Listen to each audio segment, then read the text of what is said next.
Okay, thank you, Venerable Bedrilla. And let us turn to page 4. Yesterday, in fact, when we were explaining the meaning of independent origination, there's no ceasing, no arising, no annihilation, no the permanence. We did not complete the explanation then. We did not complete the verse. Okay, so what we said is that the dependent origination and emptiness, these are the two sides of the same coin. This is what we said. And when you see dependent origination, things in the form of network of dependent origination, which is of three kinds, say the flip side of which is emptiness. There's no independent existence.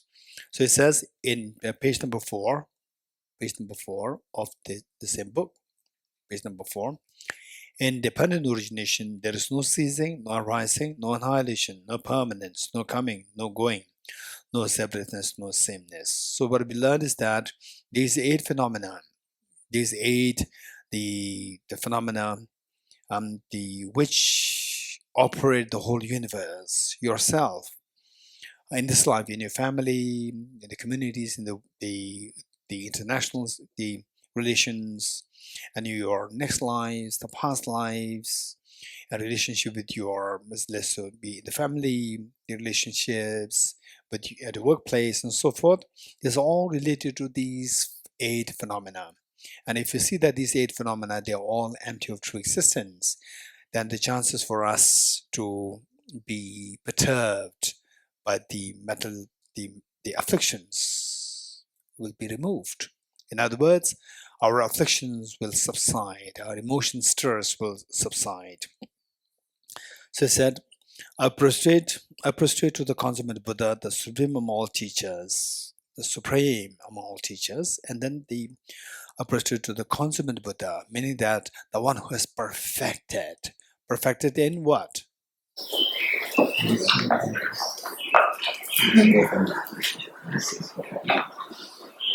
Removing all afflictions and cognitive obscurations. Removing the afflictive obscurations and cognitive obscurations and acquiring all the positive qualities. So that is what you perfected. In other words, perfected in what we are seeking. Perfect in attaining what we are seeking. What are we seeking? Fearlessness and infinite. What we are seeking? Infinite happiness, fearlessness, and infinite happiness. Very good. So, in a secular context, fearlessness and infinite happiness, and in a Dharma context or in a Buddhist context, in fearlessness is nirvana, and infinite happiness is Buddhahood. And some people, when they were trying to introduce what they learned to other people, they said that, oh, we're all seeking nirvana and Buddhahood, right? And the other people say, no, I'm not seeking this Buddhist. I'm not Buddhist. You're good, right? So we are at times we're very unskilled. So the same concept, the concepts in Buddhist philosophy, you can explain to other people in secular context. You're getting it? So instead of saying that we're all seeking nirvana and Buddhahood, they will say, no, I don't seek nirvana, but this is a Buddhist thing, right?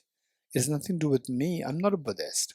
So whereas if you say that we're all seeking fearlessness and infinite happiness, everybody say that, oh, that's, I agree, but I don't know whether it's achievable, but at least if there's a possibility, I'll surely seek that. So we should learn how to understand these concepts in a secular context. In other words, the Buddha did not come to promote Buddhism. Buddha came to teach us how to remove our fears and how to give us the infinite happiness. Everybody wants that, right? So this is what we should not forget. So these 2 goals which everybody seeks is what the Buddha has completed. Buddha has consummated. I prostrate to the consummate Buddha, and because of which I prostrate to the supreme among all teachers. He's the supreme among all teachers. Okay, let's say, how many of you are interested in physics today? Today meaning whatever age you are now, you are interested in physics, presents? Okay, 1, 2, 3. Okay, and anything else that you're doing? Studies, or what is your profession? Engineer. What engineer? Computer science, right? Say do you prefer computer science or equals MC square? now, or E equals mc square, pure the theoretical physics, nothing to application computer science, right? So therefore you're not so interested in that part, right? Say, I don't think Albert Einstein's good in computer. I don't think he's good in computer, but he's very good in theoretical physics. You getting it? Say, on the Ornella, you're interested in physics. You're interested in physics, sort of, not that, right? Okay, anyone else not interested in physics? Raise hands. I was once very interested in physics, not now. Raise hands. Okay, not really crazy out of physics. Raise hands. Not crazy out of physics. Okay.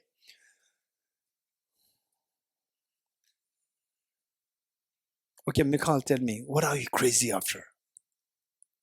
Not physics, what else? Oh, okay, anyone else? Lethal. That's a good question. I work in software and I no longer want to do it. I don't want to do it anymore. What I was interested in the last Now, what are you interested in? now in Buddhist philosophy. Okay.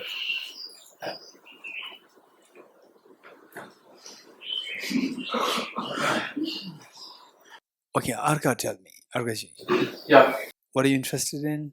So, I did my undergrad in electrical, grad in math and computer science. So I'm still interested in science and Buddhism. Okay, you're interested, let's say you're interested in science and Buddhism. Okay, let's say that there's a science teacher who's an average teacher, but a good professor. And there is the Sigmund Freud.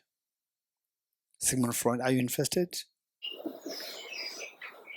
So Freudian versus Jungian versus Kant, versus Buddha, right?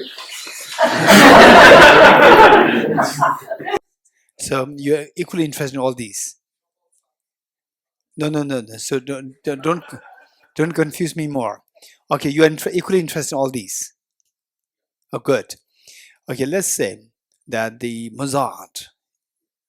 Maybe you're interested in Mozart also. Oh, yes, that's interesting.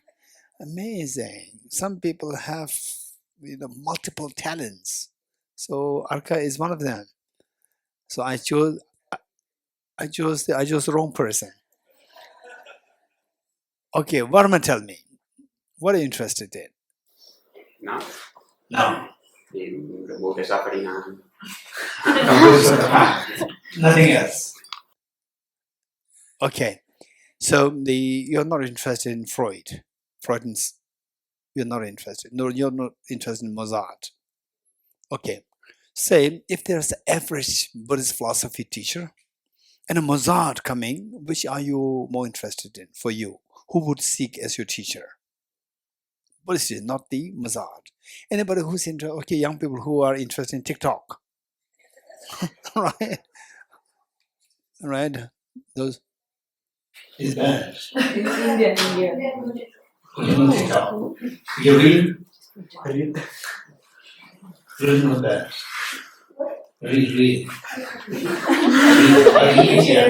Read is not bad. Right? Okay. So some people who are very interested in these things, reels, then what else? Instagram and so forth. Same. In fact, many of us, we actually don't know how to use them fully. You're getting it? We don't know how to use them fully. One time, my friend, he's a young monk, very young, talented with computers, gifted, naturally gifted. And he told me that we buy very expensive computers and we don't know how to use this computer, even 10% of the facilities that this computer has. This computer has many features. Out of this, we don't even know how to use the 10% of this. And for us, actually, 10%, 1/10 of the quality of the computer that we have now, that computer is good enough. But we won't always go for really, really expensive ones. We don't know how to use that. So likewise, Same, if there is somebody who's really interested in gadgets and so forth, there are people who are expert in this, so that person can be your teacher. And then for you, Mazad versus this computer, somebody who's expert in computer, Mazad is world-renowned genius, but for you, he's not your teacher because you are not interested in music. You are interested in computer science. And somebody who is more interested in the competitive exams, right? Anyone? Competitive exams, meaning whatever competitive exams, right? Okay, so there you want the professors who can teach you something like all the tips, all the tips, without giving you the real knowledge, how to pass the exam and how to crack the exams, right? So these are more better teacher for you than Mozart. So what I'm saying is that, what does it mean to be a good teacher for you? Best teacher. Teacher who can teach most effectively what you are most interested in. How many agree with me? That is the best teacher for you. Let me repeat it. Who is the best teacher for you? The best teacher is the one who can teach you in the best way in the subject which you are interested the most. Right? Okay, so how many of you are interested to remove the tide of the tears of samsara? Right? And how many want to expand your happiness, real happiness, not just TikTok happiness, right? The real happiness, presents, right? Okay, if you really want that, so that teacher who can teach you, how to remove your fears and tears of life and how to embrace the maximum happiness, that is the best teacher. And who is that? He said, I prostrate to the consummate Buddha, the supreme among all teachers. In what way he is the best teacher? Because the one who taught this peace, which peace? Where all my stress, anxiety, anguish, tears, all drops. Where the elaboration ceases, meaning that in the experience of emptiness, all the mental tension, stress, turbulence stops. The one who taught you how to wake up from the sleep of ignorance. The tears in samsara stops. Tears of the dream stops. So that who taught that? Tears of the unconventional dream, that is the samsara, stops. The one who taught us how to wake up from the sleep of unconventional dream. Who is that? The Buddha Shakyamuni. The prostrate to the consummate Buddha, the supreme among all teachers, the one who taught this peace, where you wake up from the unconventional dream of the fears of samsara and then find, wow, then you feel the rest of your mind, peace, which is freed of elaborations. What are elaborations? Self-grasping ignorance. You getting it? Okay. This is extremely important verse, and the you understand emptiness more, and related to this passage you will feel that is extremely laden with meanings. Okay, so let's say that this is very important. Let's say that it says the one who has taught this piece which is freed of elaborations. You getting it? So freed of elaborations. Why this is so important? Let me give an example. Let's say that, okay, so we all had nightmares, experience of nightmares in life. Yes, we all had experience of nightmares, except for Geshe Malhatu, right? Geshe Malhatu doesn't remember any nightmare, right? You don't remember any bad dreams. Okay, so now he remembers. Okay, so let's say that maybe there are some people, this group is very interesting group. Right? Anybody who did not have any nightmare in your life? Anyone? Anyone? Okay, so raise hands those who had the experience of nightmares in life. Raise hands. Nightmares in your dream. Okay, let me keep raising hand. Keep raising hand. Okay, what about those people who did not raise your hands? Okay, you raise hand. I thought that you were not raising hand. Okay, so the point is that we had the nightmare, meaning very bad dreams. What is that bad dream?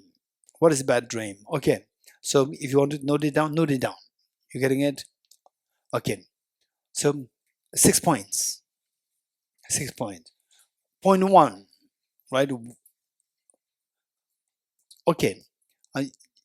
You like to first note it down, or you like to listen to me first? Note it down, or listen and then note it down. Then you decide. Listen and then note it down. That would be better, I think. Okay, let's say the first, how do you fall asleep? Right? You know, till one point, and then you just sucked up into the dream. So first you say you put a hand up on the pillow, and then they say gradually your sense of awareness gradually drops, and then some strange things happen. And I don't know how many had that experience. You getting it? And I'm not going to go into detail. Things happen, and gradually the images start to be formed. Very gross images start to be formed.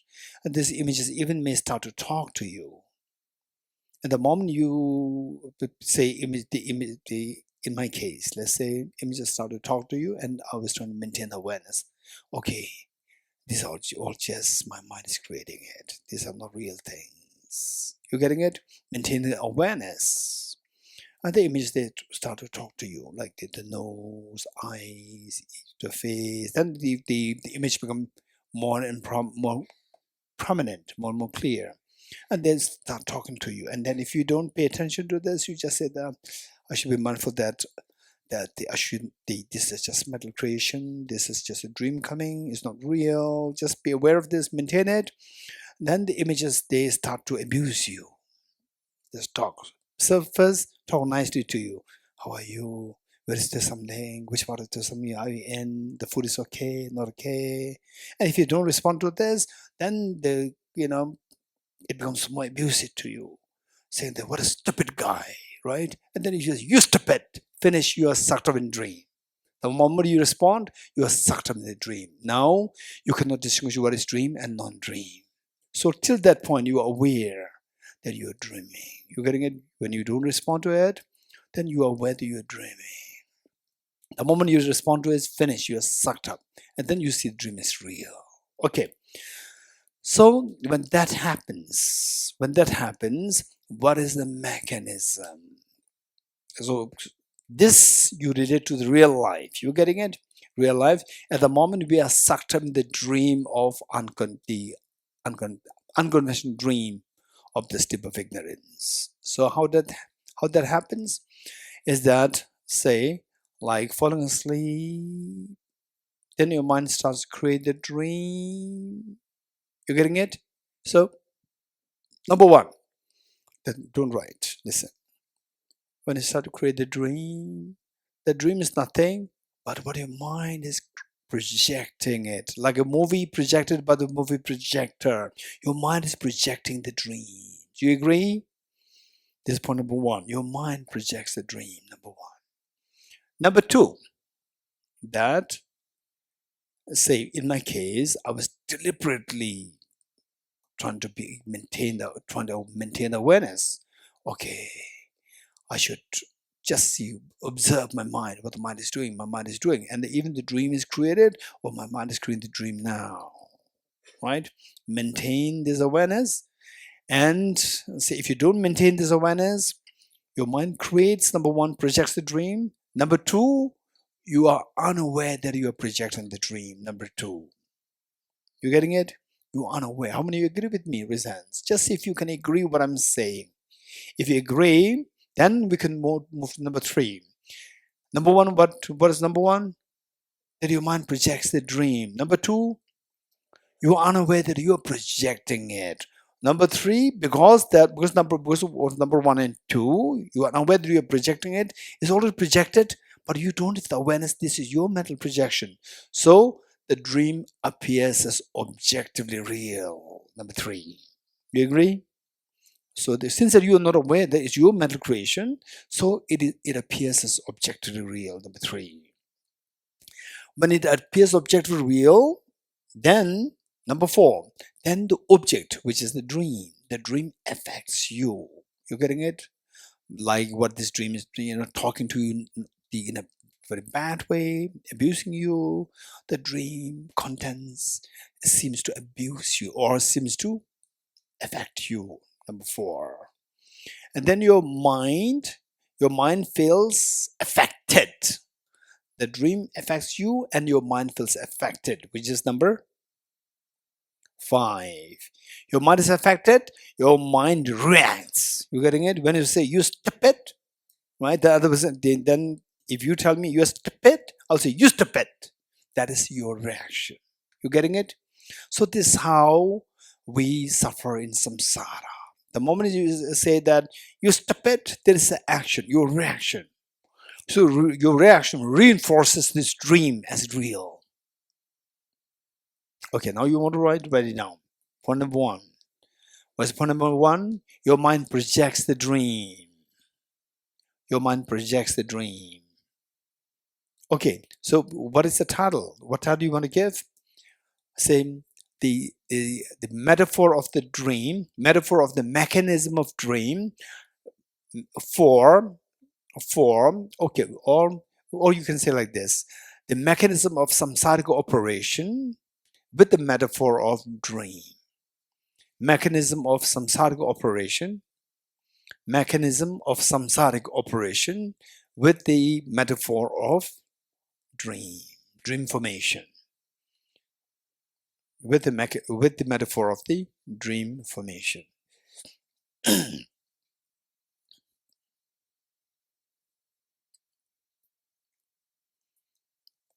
Okay, so 6 points. Point 1, your mind projects the dream. Point 2, we being unaware of the dream to be our own projection. We being unaware of the dream to be our own projection. Number 2.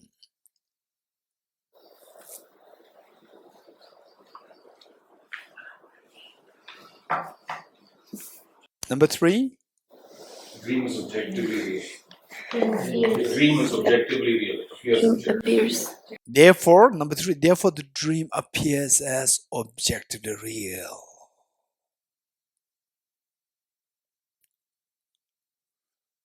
Number 4, the dream affects, the contents of the dream affects you.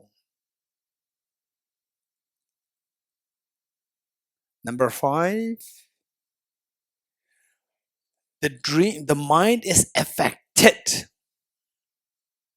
The mind is affected. Your mind is affected. And number 6, your mind reacts.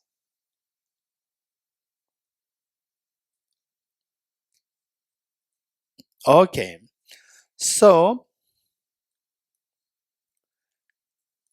in the dreams, how many, okay, today when you look at around here, how many varieties of things are there that you are seeing around? Look around.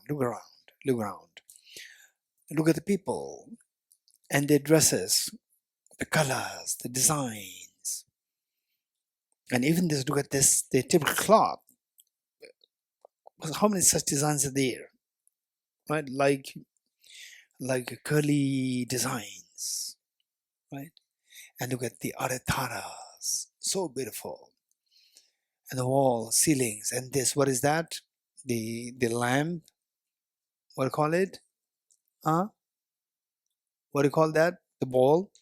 The lamp ball, what do you call it? Lampshade? Lampshade, look at this. They are the wire, right? How many wires so parallel put? Look at this details. How many details are there? Right? How many details? How many such details are there? Millions, zillions, right? You're getting it? Do you think that the same thing will happen in the dream? Can happen in the dream? In dream also you will see the same thing? Yes, answer is yes. And the okay, then when you wake up, what happens to all these varieties of things that came in your dream? What happens to them? they all dissolve. You're getting it? So these varieties, millions and zillions of things that you saw in the dream, these are referred to as the elaborations. In the normal English, what do you mean by elaboration? Anyone else? Puja? Oh, elaboration, exaggeration. No. Anyone else? Yes, Paramji? Expansion. Anyone else? It has many new meanings. Raise hands. Varieties. Sharipema. Creation. Mataji. A lot. Elaborations. Let's say, oh, the food is too simple. Food is elaborate. What do you mean by food is elaborate? Lisa? Rich meaning rich sugar, rich in varieties. You getting it? Okay, can we use this? Is this proper English, Omar? Say, oh, the food is too simple versus the food is so elaborate. Is all right? Oh, it's odd. That's strange. So what's the opposite of the food is too simple? What's the opposite of that? Grand, yes. Very good. But if you say it's elaborate, it's fine, right? Okay, so Omar, tell me, where would you use the word elaborate? When you're adding something extra that's not. No, give me, put in this the sentence. Can you elaborate on this topic? Can you elaborate on this topic? What do you mean by that? Say something more. You're getting it? So more. Elaborate is a connotation of varieties, not just one or two sentences. Elaborate more. You're getting it? Okay, it has a connotation of the varieties. So, say all these varieties in the dream dissolves when you wake up. You're getting it? So this is elaboration. It says, the one who taught this piece where which is freed of elaborate, where all the elaborations in the dream dissolves into experience of emptiness. You getting it? Okay. Now let us turn to Dharmadhatu's Taba. Let's read from where we left last time, verse number 18. Page number 92, verse number 18.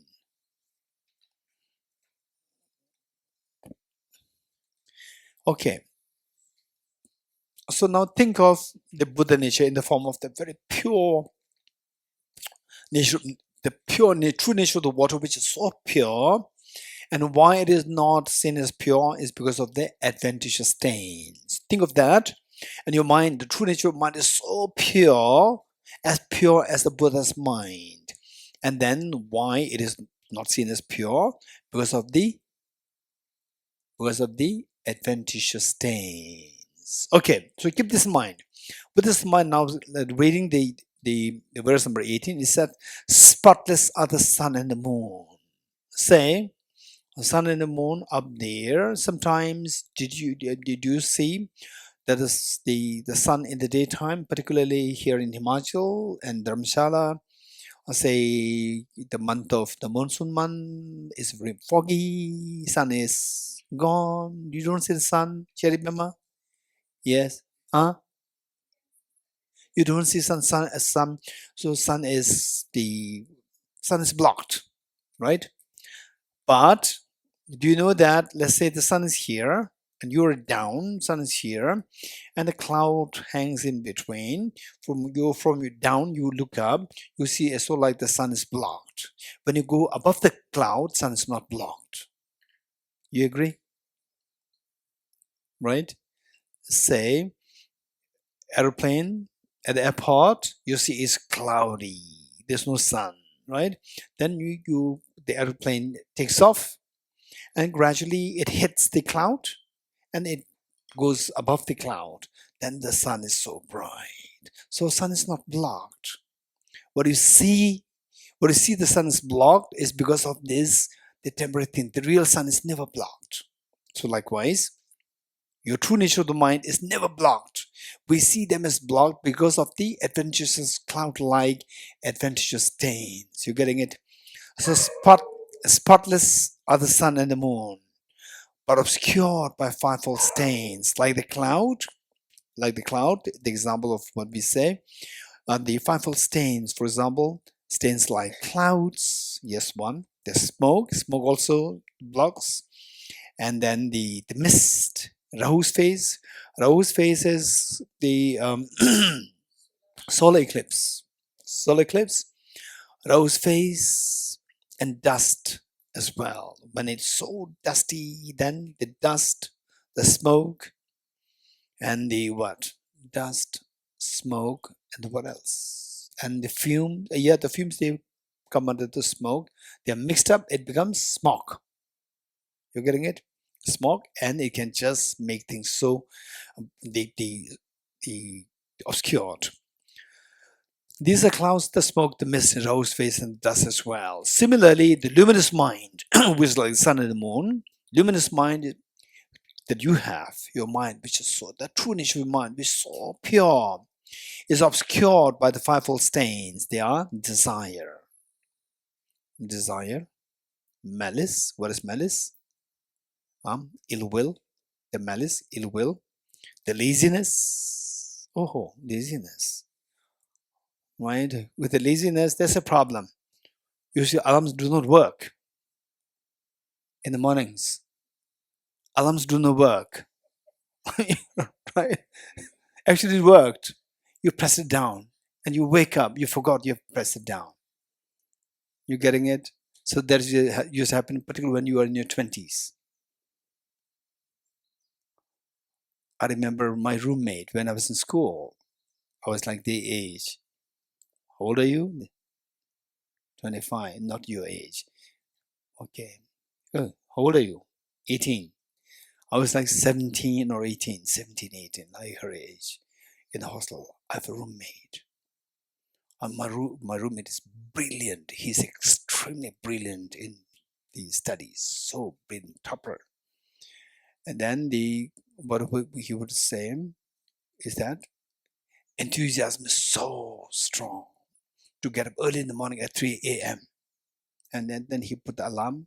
He does not have an alarm. I have a small clock, very simple clock. Like this is not simple. It's good, but if something very simple, but it's analog.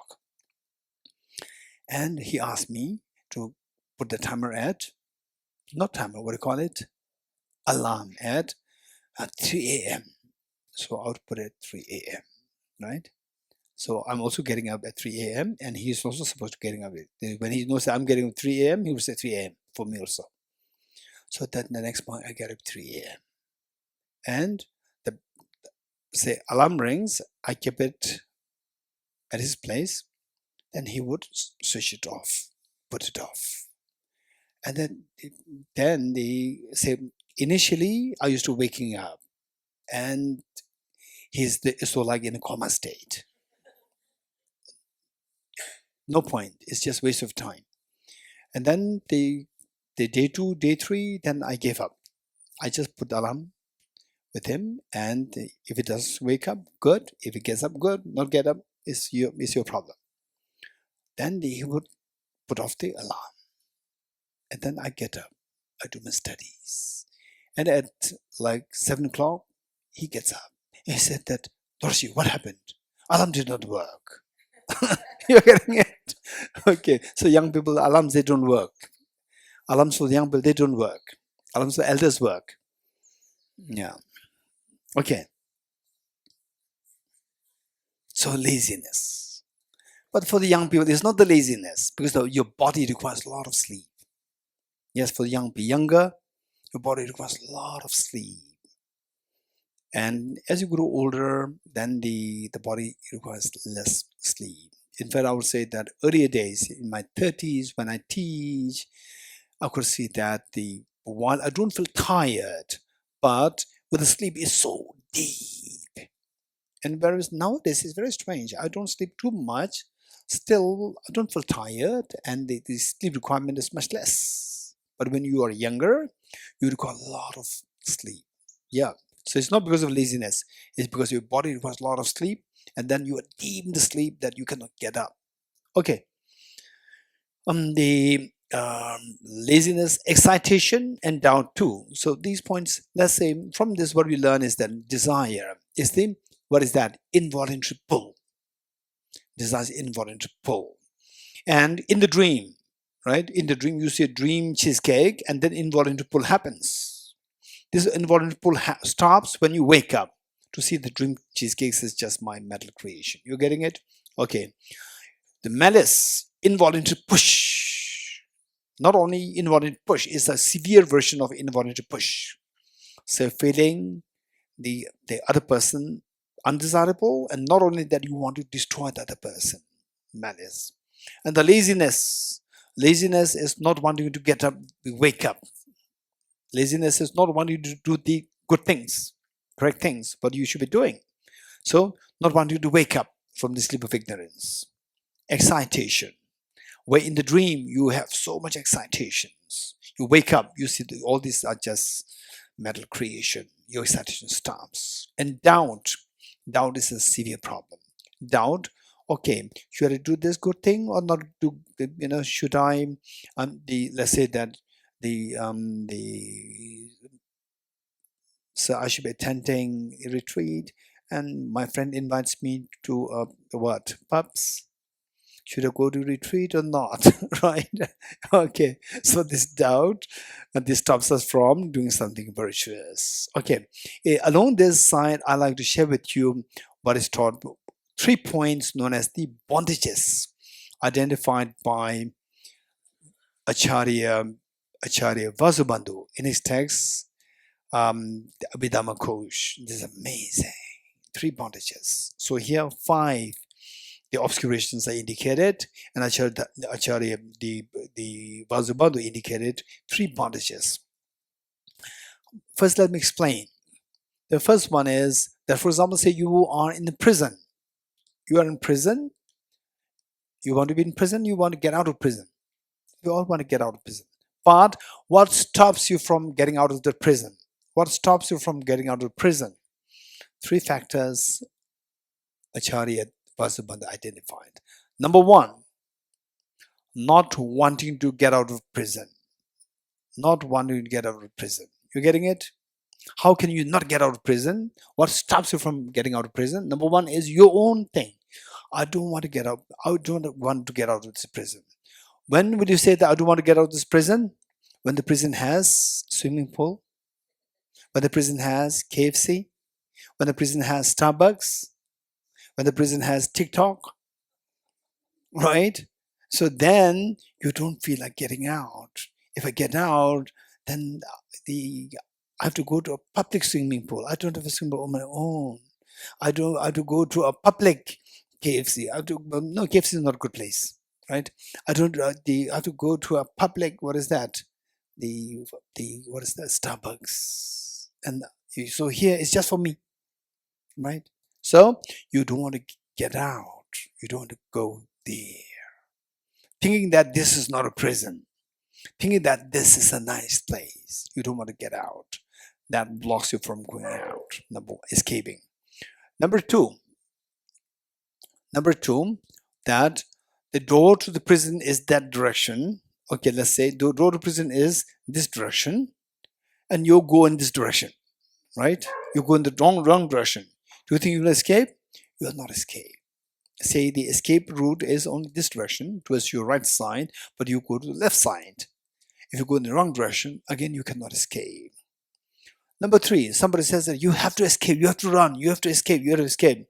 Are you sure I should escape? Are you sure I can escape? You're very negative and doubtful, right? Negatively doubtful. That will also stop you from escaping. So if we have these 3 factors within us, this will stop us from escaping from samsara. So what is the first one? What's the first one? Not wanting to get away, not knowing that this is prison, thinking that this is nirvana. Then you will never want to get out of this. This is self-grasping ignorance. What is liberation? Liberation is seeing things as empty of objective reality, emptiness. You are liberated. But if you grasp that things object real strongly, you will never be liberated. As long as we have the self-grasping ignorance, we will never be liberated. So this is the self-grasping ignorance is the one which doesn't want to get away from samsara, number one. Number two, what is number two? Going in the wrong direction. So some people think that, Sam, so this is why we really need to work on. You're getting it? Because that I'm sure that you must have met with such people, and you will even meet more people in the future, such people in the future, who say that, for example, let's say that, okay, also you are studying these Nalanda things, Arya Nagarjuna's text, Buddha's teachings, not to become a Buddhist. You're getting it? For to be liberated from the tears of samsara and to have the maximum happiness. This is what for you are engaging in these studies and the practice. Whereas, I say, even in your family, say you talk about these things, then they will say, no, this is not in our religion. They will say, first thing they will say is, this is not in our religion, this is your religion. It's not about religion, it's about whether you want tears or not, whether you want miseries or not. This is the point. It's not about which religion, that religion, So, okay, I'm hungry. If you're hungry, you have to eat food. No, this is not in our religion. This is not according to our religion. Eating food, then hunger remove. This is not a religion. This may be from your religion. What religion are you following? I saw a Buddha picture in your room. You're from Buddhism. This is according to Buddhism. This is not according. This exactly. So if you find somebody like this, do you think that person's wise? Extremely unwise. You're getting it? But you cannot avoid these people. Not only you can avoid these people, you can also become one like this in the future lifetimes. Right? I can also become one like this. So for that, I have to prepare from this life to make sure that in future I don't fall prey to such situations. I don't become one like this. That I'm trapped in a situation, in a system, in a tradition. And then say somebody who follows the Buddhist teaching, will come and they say that, oh, to be free from samsara, you should see the dreamlike nature. What is dreamlike nature? Nothing is objective. No. This is your tradition. According to my tradition, this is your religion. My religion says, no, everything is permanent. Everything is, real. And then, no, but the reality, no, this is your reality. Eating food, hunger goes, this is your reality. According to my religion, this is not. This is extremely unwise. So we have to learn the intelligence in this life. You have to learn how to activate the intelligence. These are the indications. They say if you're very smart, born in such a tradition, right? Somebody comes to talk to you, you will just see does it make sense? Oh, it makes sense. It makes more sense than what my tradition says, right? And you check both, and whatever works better for you, you go for it. So this is how you can protect yourself in your future lifetimes. Okay. Now, so the wrong direction, going in the wrong direction, is like where some traditions they talk about the animal sacrifice. So if you engage in animal sacrifice, you will be liberated. If you do this much, this, so forth, then you'll be liberated. If you pray to this, then you'll be liberated, right? So for example, we can pray to Buddha, but don't just pray to Buddha, right? So without realizing emptiness, without working on emptiness, no matter how much you pray to Buddha, your wisdom of emptiness will not come to you. And you may be wondering, oh, this is extreme statement, right? But you will, if I say it slightly differently, you'll agree with me. That if I say that no matter how much you pray to Buddha, right? Buddha, please help me understand E equals MC square. Buddha, please let me understand E equals MC. And please make a Nobel laureate in physics in this life without studying physics at all, right? Please, even if you just keep reciting the Buddha, make me Nobel laureate in physics in this life, you recite for 150 years, 60 years, 70 years, right? And by the time you're about to leave the world, still praying, Buddha, please make a Nobel laureate in physics. Impossible. You're getting it? You agree with me? If you really want to become a Nobel laureate in physics, what should you do? Study physics. If you study physics, Buddha will be very happy, right? Saying, Buddha, please make me, Nobel in physics. Buddha will be very upset. What a stupid follower. Whereas if you study, Buddha will be very happy. This wise person, smart person, right? So the Buddha came not to give you some, magical power. The Buddha came to guide us how to be smart.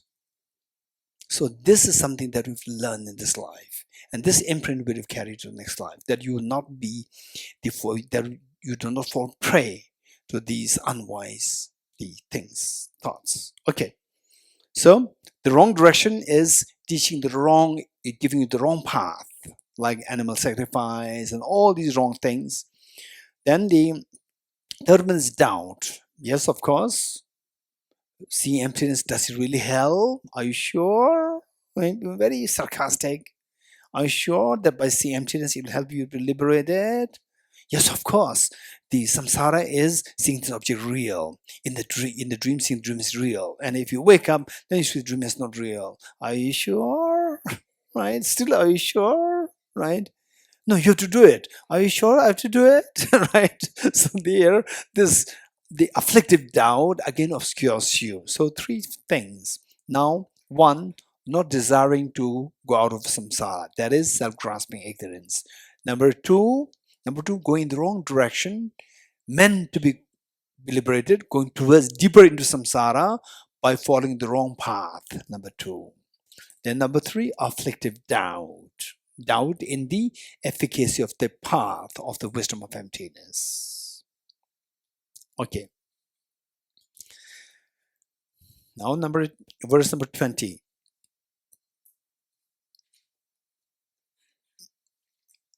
Verse number 20 is extremely beautiful, very powerful for us. Page number 92. Page number 92, verse number 20. Okay, just think of, let's say that page number 92, verse number 20. Page number 92, verse number 20. Okay. We need to learn the skills. You're getting it? Why is he repeating too much? The page number 92, verse number 20, you said it once, it's good enough. He's repeating too many times. Why? Because some people, their mind works very differently. Page number 22, page number 92, verse number 20, right? They will look for the page number 20, right? Actually I said page number 92, verse number 20, and they look for the page number 20, right? So I have to keep a little gap. Verse number 92, so page will not come in their mind. You're getting it? And then they will go for and then verse number 22. You're getting it? Verse number 20. So this is how, okay, it's not that everybody's so dull like this. But keep in mind that our job is to benefit everybody. You're getting it? We should be kind. It will teach you patience. And it will build your compassion. You're getting it? And it will build your skillfulness. And it will build your understanding of the other people. You're getting it? Okay, this is how you can become like a mother for all the sentient beings. Otherwise, I said it. What are you doing? Which page number? Which page number? 20. No, I didn't say page number. I said verse 20. You scold, right? And people shrink, right? Right? People shrink. The moment you come out, the people all run away from you. Right? You're getting it? Right? Okay, then they don't even give answers, right? If I give an answer is wrong, he will again scold us, right? This is unnecessary. Okay, 20. Just imagine that you have the fireproof jacket, and the jacket becomes very dirty, right? Jacket becomes very dirty, and you are in Arctic Circle, or Antarctica Circle. You are there, and your jacket is very dirty, right? And you don't find water, and the water, it becomes ice, right? So how you want to wash it, and you have to go for a formal meeting, right? And dirty jacket, what should you do? And the jacket is a fireproof. The best thing is put in the fire.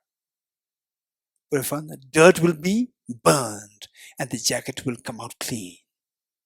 You agree? Yes. Arya, you agree?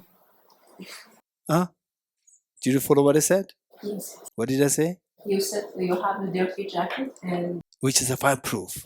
yes, and you are putting it into the fire to burn the dirt. Then the jacket comes out. No, of course. It is already burned. Okay, you have not understood it. Never mind. I'll say it again. You have a jacket, and the jacket is fireproof. Fireproof. So fire will not burn it. And it's very dirty. You have to go for a formal meeting, right? And this is the only clothes that you have. So what do? You have to wash it. You cannot wash it. You don't get water. So what you do is put it in the fire, and the dirt would be burned.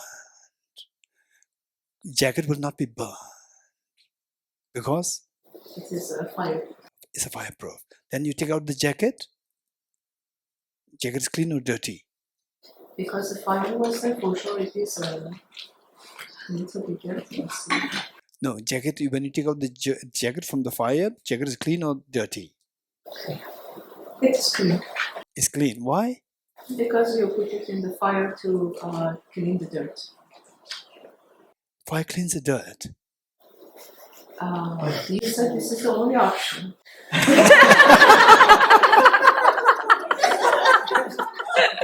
You're right. Yes. Okay. So dirt is burned by the fire, but the jacket is not burned by the fire, right? So what is this? Why this jacket is not burned? It's a fireproof, and the dirts are gone. Why? Because the dirts are burned. So what is left now? Clean jacket is left without the dirt. You getting it? So the jacket is the metaphor for your mind, and the dirt are metaphor for your mental defilements, anger, attachment, ignorance, so forth. And the fire is the metaphor for the wisdom of emptiness. And the what is that? The fireproof jacket is the metaphor for your mind. So when you expose this mind to the fire of the wisdom, for the wisdom, the dirt, mental defilements are burned, and the fireproof jacket, like the mind, is not burned, and the mind comes out very clean. Okay, so let's read that. Verse number 20. A garment that was purged by fire may be soiled. What is purged? Purified, cleansed. How cleansed? Because the garment is fireproof, and the dirts are removed. That is meaning of the garment that was purged by the fire, may be soiled by the various stains. The garment originally, it may be soiled by various stains, dirt. When this garment, which is soiled by the stains, when put into a blaze again, the stains are burned, the garment not. Likewise, the mind that is so luminous, the mind that you have, the true nature mind is so pure, but that mind is soiled by the stains of craving and so forth. Afflictions burn and these cravings and so forth, these are burned by the fire of the wisdom. Afflictions like the craving and so forth burn in wisdom's fire, but its luminosity, the true nature of mind, is not burned, because that exists eternally. But its luminosity does not. 22. Sutras that teach emptiness, however many spoken by the victors, they all remove afflictions. All the teachings on emptiness taught by the victors meaning the Buddhas of the past, Buddha Shakyamuni, Buddha Vajrayana, Buddha Kashyapa, and so forth, however many spoken by the victors, all these wisdoms, they remove the afflictions, but never undermine the dhatu. Dhatu meaning the true nature of your mind. True nature of mind is never undermined, is never removed. Water dwelling deep within the earth. Same that I don't know how the Thosamling gets water. It is from the river or from the underground. Lithel? Underground. Underground? Underground puja. Underground, not from the river. Okay. So they say deeper you go down, the water is cleaner. Generally speaking, deeper in the earth you go down, the water is cleaner. Why? Because the earth, all these layers of earth, they serve as the sieve. All the earth layers of the, as you go down, there's more layers of this, the earth is to serve as a sieve of the water purifier, because they hold the dirt, and the pure water goes down, is cleaner. So it says that the water dwelling deep within the earth remains untainted, so clean, untainted through and through. Just so wisdom in afflictions stays within a single stain. Meaning that, for example, anger. If anger there, anger is also the mind, and true nature of that mind in the form of anger, true nature is also very pure, is not tainted.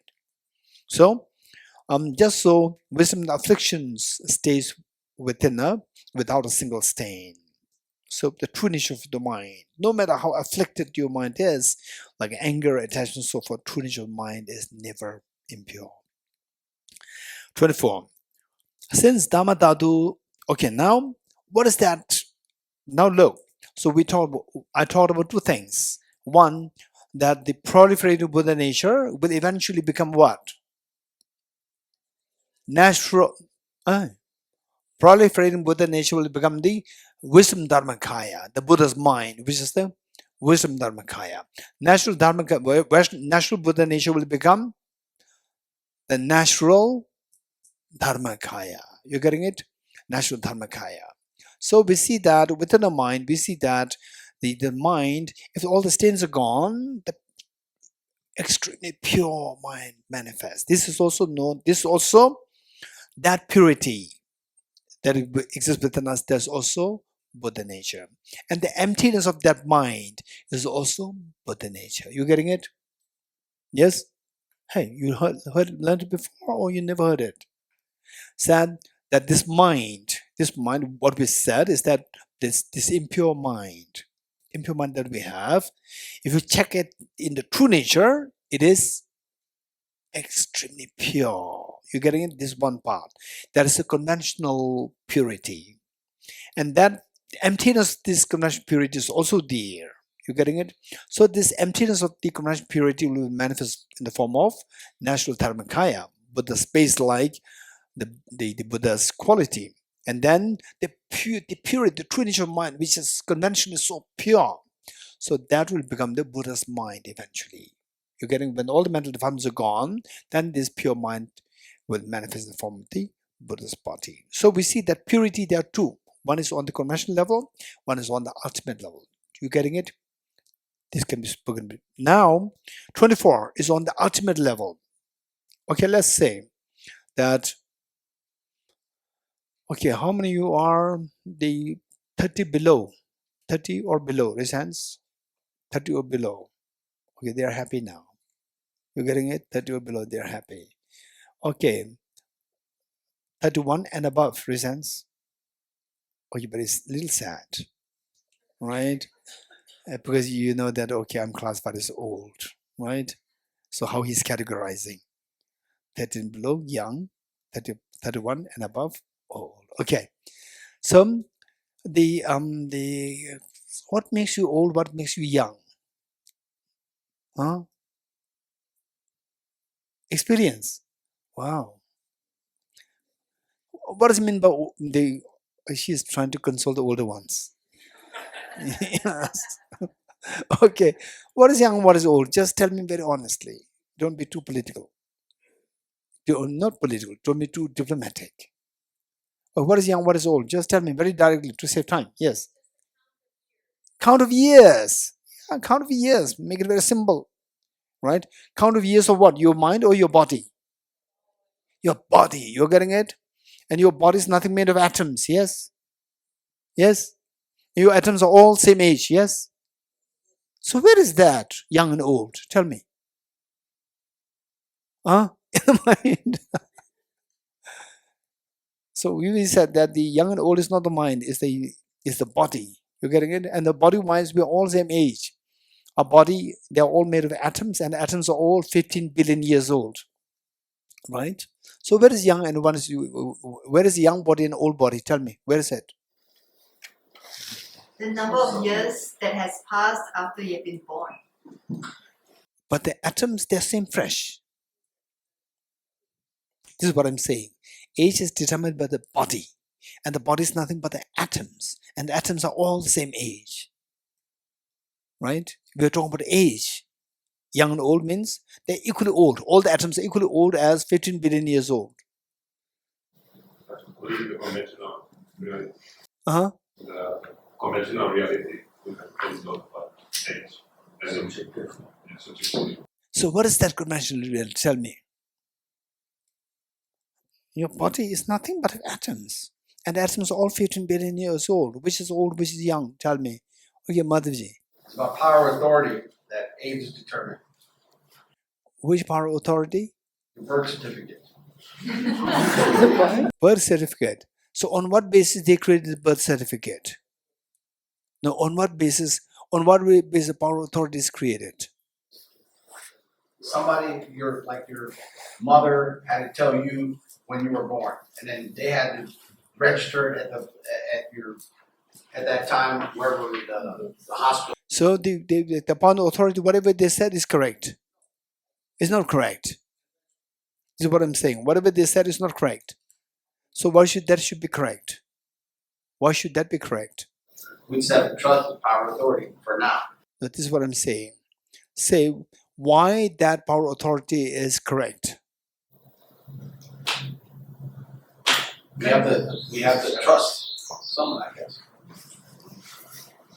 So, in other words, the child is conceived, was delivered. So from that day, right? That day. But actuality is all about when I deliver. This is not the point. The point is how old is your body, right? Some people there's some stories. It's not, so common, very rare.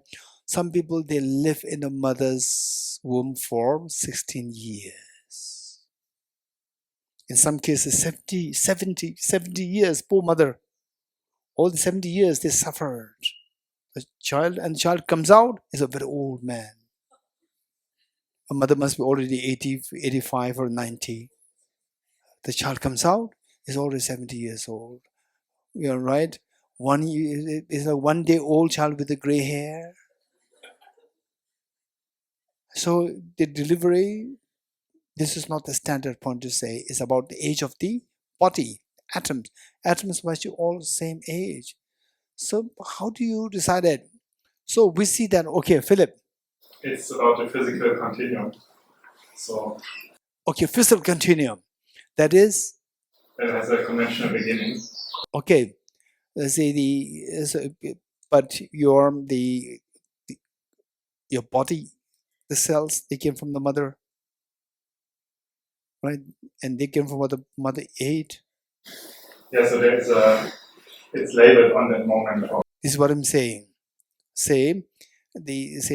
What comes out of the mother's womb, this is not only the standard. You should think about the early moments, right? Early moments what the mother ate. Mother ate came from let's say the fruits, and fruits came from the earth. Earth came from, again, somebody died. So you go like this, 15 billion years old. So where is this young and old, male and female? Where is that, Lisa? With young and old, I feel it's relative. So I feel in this moment you're confusing the ultimate analysis and the conventional analysis, but within the conventional analysis, young and old exists relatively. Okay, Let's say conventional analysis. In a way, you are saying that what I'm trying to include the ultimate analysis, right? Okay, I'm saying I'm not, but you are saying I am yes. So let's say young and old. Tell me, how to distinguish? If you take two people, then one is relatively older or younger compared to the other person. I will say both equally old or both equally young. I'll say this, then you have to prove me wrong. Based on the Okay, now let us skip it before we stop here. Let us think of gender. Male, non-male, female, non-female, right? Okay, think of somebody. Think of somebody, right, with a particular gender, right? Okay, now think of that person. Close eyes. Think of that person. Okay, go into the, let's say, the skin, the fatty tissues, the skeleton, the heart, the lungs. Now go deeper. They are made of cells. Go in the cellular level. Go in the chromosome level. Go to the atomic level. Now see the person. It's just a bunch of atoms. Stay there. Stay there. Stay there. Open your eyes. Stay there, but open your eyes. Don't forget what you have reflected thus far. Open your eyes and tell me, okay, you identified that person as a male or non-male, female, not female. Where is that gender on that level, on that atomic? Where is it? Very funny. Gender doesn't make any sense. You're getting it on that level. Where is it? It's just illusion that a mind creates. From the object, there's nothing, it's a gender. You're getting it? So it says here, 24. Since Dharmadhatu is not a self, on that level, on the level of the ultimate reality, there's no self there. This male, female, all this concept dissolves. Not self. Neither woman nor a man.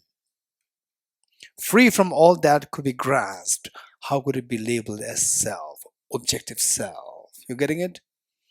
And in fact, they say oftentimes when I travel from Tibet House to my residence in the car, somehow around that time, the moment I just entered into my, what do you call it, colony, that area, somehow my natural thought comes on that, they say everything's just made of atoms. Where is the gender? Male, female?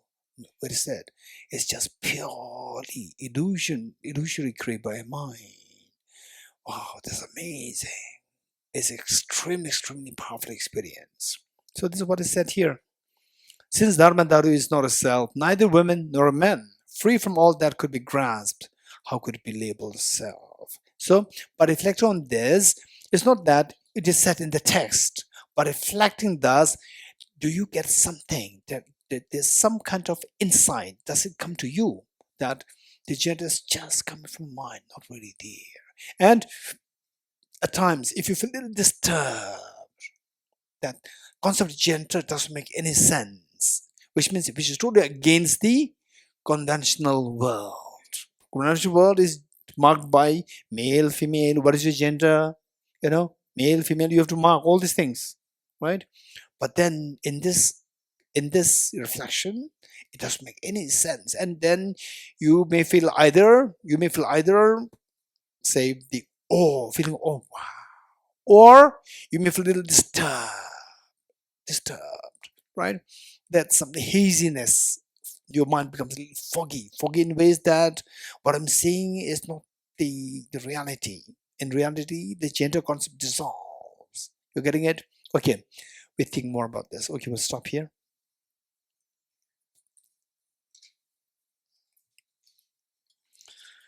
Yata Om Gate Gate Paragate Parasam Gate Bodhisvatyata Om Gate Gate Paragate Parasam Gate Bodhisvaha. Two prestations together.